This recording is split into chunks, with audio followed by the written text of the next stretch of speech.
Hey guys, we are coming to you from our very first podcast. This is a solo episode because I am turning 35. So I am sharing with you 35 things that I've learned throughout my years in honor of my birthday on March 28th. Aries Queen.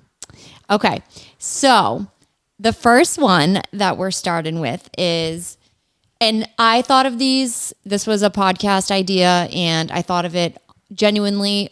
I did this list within 5 minutes, and it genuinely is things that I've learned and that come to the top of my mind in my 35 years. So these are from the heart. I didn't research these. This is literally from all the years of just living and then investing in leadership and just things I've picked up from different people along the way.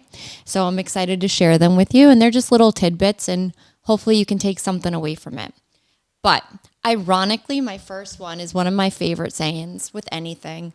And it's the only way out is through. So that I keep in the back of my mind a lot, because when you're going through something and it just seems so daunting, I've even said this to Kate before about even something like just getting through like a tough week. Like the only way out is through, and you just have to go through it and experience it to come out on the other side. You can't avoid it. You can't go around it. Can't go under it. The only way is through it. So that I remind myself, and it keeps pushing me to get to the other side. That leads into my second one, which is you are stronger than you give yourself credit for. So it's like taking a test when you feel like you're unprepared, and then you take the test and you get it back and it's like a 90, right? So you know so much more, and you're so much stronger than you give yourself credit for. And this isn't on the list, but I think that if God brings you to it, he brings you through it, or she. So I just think that we are our own worst critics. And when we're going through something, we think like, oh, how am I going to do this? I'm not made for this, or I can't do this. But you're stronger than you think you are, and you'll get through it. Number 3, it's about the journey, not the destination. So I've come to realize this just in recent years of accomplishing different goals and different milestones. And so many of us, think about a wedding, for example. There's so much planning involved. There's so much excitement leading up to it. And then you have the wedding and you're like, okay, yeah, like it flew by, it went by so fast. But that's why it's so important to appreciate the journey to get there, because that's the real fun part. And oftentimes we're like, oh, we have so much to do. I just want to get there. I just want to get there. But then we get there and it's not a letdown, but it's not as exciting as we think it was going to be. Same with building Vane, doing this build out with Vane. It was all, oh, I can't wait to get in there. I can't wait till we finish the build out. We're almost there. We're going to move in. We're almost there. Just keep going, which is, we had to keep going and pushing through. But when we got in, it's like, okay, well, we're here now. That's when I look back, it was all about the journey and figuring it out. And that was the special part along the way. So I've come to learn, like when you're going through those parts and pieces, like to appreciate those, because when you get there, you're like, okay, what's next? Taking a turn. You can't control other people. You can only control yourself and how you react.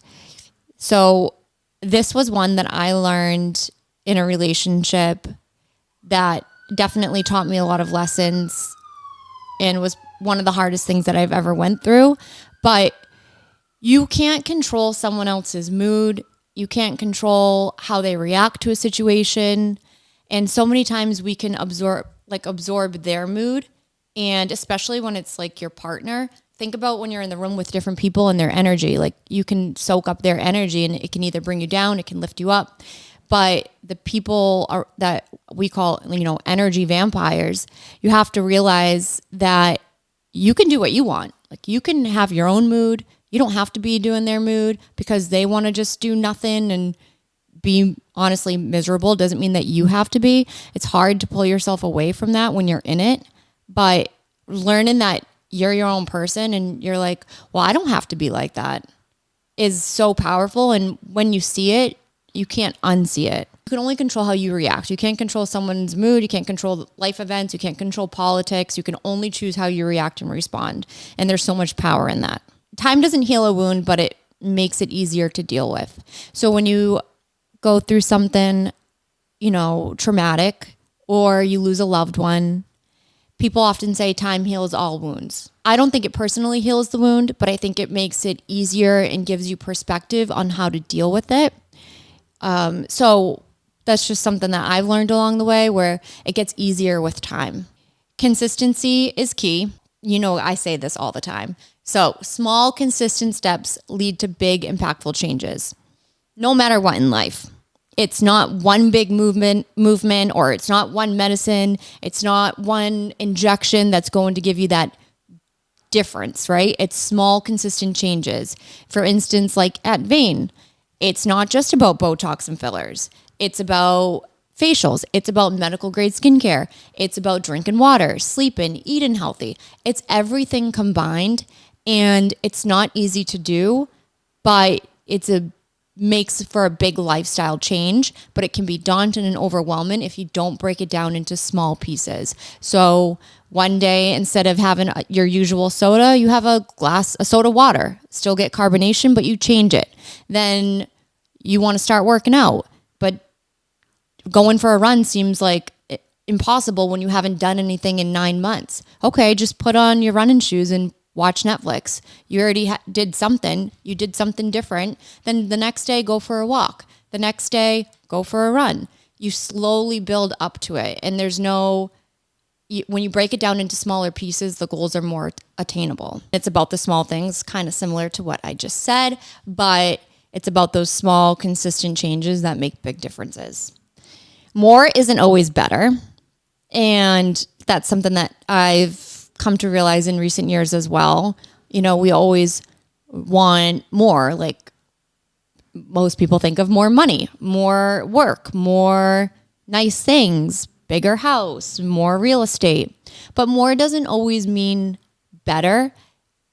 And again, when you break it into smaller pieces, things are more attainable and make sense. You can have it all, but you just can't have it all right now. That's for a reason, because if we have everything all at once, and I think social media is bred to make us think like this, that we should have everything all at once, but it's not real life. These things take time, and that's where the appreciation for the journey comes in, right? This is one of my favorites, and taking a turn again. It costs $0 to be kind. I say this all the time. I say this in my head all the time. I say this to my friends and family. In a world that's already so mean, especially on social media, where people can be trolling and haters, why go the extra step? It takes more energy to be hateful or say something mean rather than just be kind to someone and treat someone with respect. So, like I said, it costs $0 to be kind, and you don't know what anyone's going through. Just be nice. Even if someone's in a bad mood, just be nice to them. Again, you're controlling your reaction. Whether you think you can or you can't, you're right. My friend Leslie is going to laugh at that one because she knows that's one of my favorite things. So whether you think you can, you can. Whether you think you can't, you're right, you can. It's all about your mindset, and it's mind over matter. So if you think you can do something and you strongly believe you can, then you will be able to do it. If you say, I can't do that, or that's not for me, then you're not going to attain it. You have to change your mindset. You can pray about it or you can worry about it, but you can't do both. And my wife, Gabby, and I have this tattooed on us. We got tattoos in Florida in Rosemary Beach. And it is by far my favorite tattoo. And I learned this in a book by Jamie Lima. She's the owner of It Cosmetics and the CEO of L'Oreal, the first female CEO. You can pray about it or you can worry about it, but you can't do both. When something is really weighing on you, I put it in what I call God's bucket, and just something that I can't control, something that I have to let go of, something that I have to say, let go and let God. What's the sense in worrying about it? If you pray, and even if you don't pray, just, I guess, speak into a higher power in your mind, just speak in a positive thought in your head. Like, okay, I can't control this outcome, so I'm going to put it aside and put it over here and let go of it. Gabby and I always say that to each other and remind each other of it. So I'm reading a book right now called Worthy by the female that I just mentioned, Jamie. She's one of my celebrity mentors. She's so inspiring. She literally started a skincare line, which I wear for people wondering about my makeup, called It Cosmetics. And she has the best CC cream. No pun intended. And so she's awesome. And she wrote this book called Believe It, which I read. And now I'm reading her new book called Worthy. And she talks a lot about the differences between self-confidence and self-worth. And how confidence is what you portray, how you compare yourself to other people. But self-worth is what you genuinely think you deserve. And I never knew the difference. And I've actually realized reading this book that I have a lot of self-confidence. If you know me or even watching me on Instagram, I think I carry myself with self-confidence, but I'm still learning self-worth. And self-worth is truly what you feel like you deserve and that you feel like you are worthy, which we all are. But when you take a look back at it and look back in life, you're like, I didn't do that thing, or I didn't get that job, or I didn't take that opportunity because I didn't think I was worthy of it. And changing your perspective to look at the differences between self-confidence, self-worth, and where do you fall in between. So if you haven't heard about that book, I definitely recommend reading it. She's awesome. The magic you are seeking is in the work you are willing to do, or the work that you're avoiding. I love that saying, because we think about like all these things that we want and how do we get to the other side? We want nice houses, nice things. We want to live somewhere. We all have dreams and goals and aspirations, but what's on the other side of that is the work that you're not doing and the work that you're not willing to invest. You have a goal. Are you waking up early to attain that goal? Are you going the extra mile? Are you saying no to things because it doesn't align with your vision? Are you saying no to hanging out with friends because you have to do something to attain that goal? It's a lot of sacrifice. And if you are truly honest with yourself, if you're making those sacrifices, then what you want is on the other side of that. Okay, so people don't think about you as often as you think they do. Think about how often you are thinking of someone else and then you go back to thinking about yourself. So many people are like, for example, my wife, she hates public speaking. And we went to a conference the other day and it was a small intimate group and she was very nervous to speak in front of people. And I said, no one's going to remember that conversation in 5 minutes. Like if you have to, again, come out on the other side of fear and just speak your mind. And she did amazing. And I guarantee you, no one remembers that conversation. No one remembers half the things I say when I public speak. It's all in our head. People think that other people are thinking of them so much more than they really are. So really, everyone cares about themselves and how they portray themselves. So just do what you want to do anyways. Wear what you want to wear, say what you want to say. Obviously being respectful and kind to others, keeping that in mind, but just do you. And who cares what anyone thinks?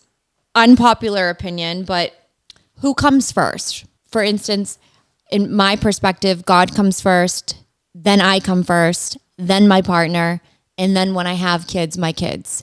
Because if you don't prioritize yourself, my belief is you are not going to be the best wife, the best partner, the best mother, the best husband, the best sister, the best friend, unless you prioritize yourself and take care of you first. Your partner that you choose determines your destiny. Hard lessons learned along that way took me a lot of time. I don't think we talk about how much importance and how much effect choosing your partner has on your life with you. I think that if we talked about it when we were younger more, maybe we would choose different partners, or maybe we just have to go through those bad partners to get to the final destination. But do your morals align? How do you want to raise your kids? Do you want to send them to private? Do you want them to play sports, instruments? How do you feel about family? How do you feel about in-laws? What if one of them has to live with you? What if one of you gets sick? Who's doing what chores? There's so much that goes into a partnership more than just being in love. I think when those things aren't ironed out in the beginning, of course you learn somewhat along the way, then that creates distance and not an equal partnership, and it can cause the relationship to essentially fall apart. But when the roles are clearly defined and everyone's on the same page and it's just about communication, then things flow so much easier. You can't be grateful and you can't be negative at the same time. So whenever I catch myself saying something negative out loud or in my head, and I've done this for so long that it comes second nature, remind myself, okay, say something you're grateful for.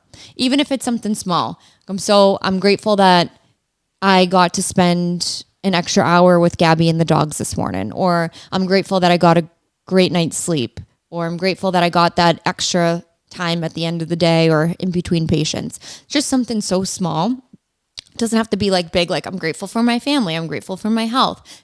If you keep the gratefulness really detail oriented, then I think it keeps you very grounded. And again, you can't be negative and grateful at the same time. The mind gym matters just as much as the physical gym. You guys know I love to work out, and I really prioritize that because it makes me feel good. I look good. But the mind gym, so reading, even listening to this podcast, that's part of the mind gym. Just something that you're doing to take outside yourself, whether it's reading a book, exercising, listening to podcast, something that you're learning from and better in your mind. Messy bed equals messy head. I always make my bed no matter how late I am. If I come home to a messy bed, it's like I can't even go to sleep. I can't even think about the day if my bed's not made. So every day I make my bed no matter how late I am, no matter what's going on, no matter how I feel. It just creates calmness in my brain and that I can function so much better throughout the day. And there's research on how much making your bed affects your mindset and how you accomplish things. So making my bed is a must. Love this one. You guys probably all know it. Don't be the smartest person in the room. If you're not learning, you're dying. I try to surround myself with people that are smarter, better than me, know more than me. I always don't want to be the smartest person in the room. If I am, then I'm in the wrong room. But I always am trying to learn from others and see what they bring to the table and their life lessons that they've learned along the way. There's so much value in that. Elevate your circle, elevate your life falls into that. Who you hang around with. I think they say the 5 people you hang around with determines your destiny.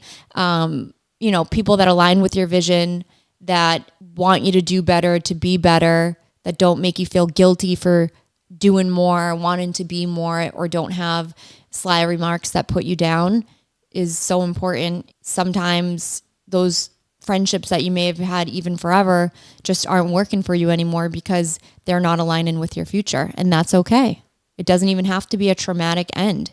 Things just sometimes end and you're in a different space in your life. One of my other favorite sayings from Jamie is rejection is God's protection. Rejection is God's protection. So sometimes something that you wanted so badly to work out doesn't. And you can't see why it doesn't work out. And you might not see it for even years later. But there's a reason why that didn't work out and why God said, no, that's not for you at this time, despite you wanting it so badly. There's a reason and you will see it. And it might not be in the near future, but there's definitely a reason why that didn't work out. Nothing's ever what it seems. I say that all the time. Nothing is what it seems. Everyone's, for instance, Instagram is their highlight reel. No one's posting their failures. No one's posting that they didn't go to the gym that day. No one's posting that bad meal that they ate. No one's posting their bad skin pictures. You can't compare yourself to other people because unless you're willing to accept all of their problems and truly take all of their baggage, then you're not jealous of them and you can't compare yourself to them. And that's kind of like a moment where you have to be like, okay, I actually am content in my life and I am grateful for X, Y, and Z. So that's just every time I think of something that I'm like, oh, that person seems like they're doing so much more, or that person seems like they're so far ahead, or that person's already doing something. I just try to remind myself that nothing is ever what it seems. I'll end it with this. No one is coming to save you. That was a hard lesson that I learned. No one is coming to do the work for you. Not your partner, not your mother, not your best friend. No one is going to take control of your life like you are. And until you do, you won't get to that other side of everything that you want. And when I was in a bad relationship, that's when I realized literally no one is coming to save me. This is my life. I have to take control of this. I need to put myself first and put my goals first. And I need to stop losing myself trying to save someone else and get myself grounded. And that's what I realized, is that you can play the victim all you want, but until you realize that it's up to you to change your life, it won't change. That's my 35 lessons in 35 years. I hope you guys enjoyed them.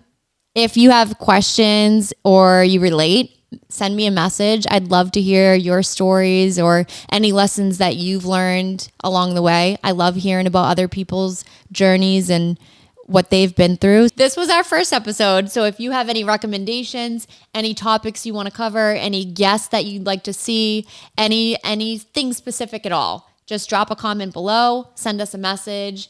We will definitely take into consideration whatever you are suggesting. So please reach out, and I hope you guys enjoyed the episode.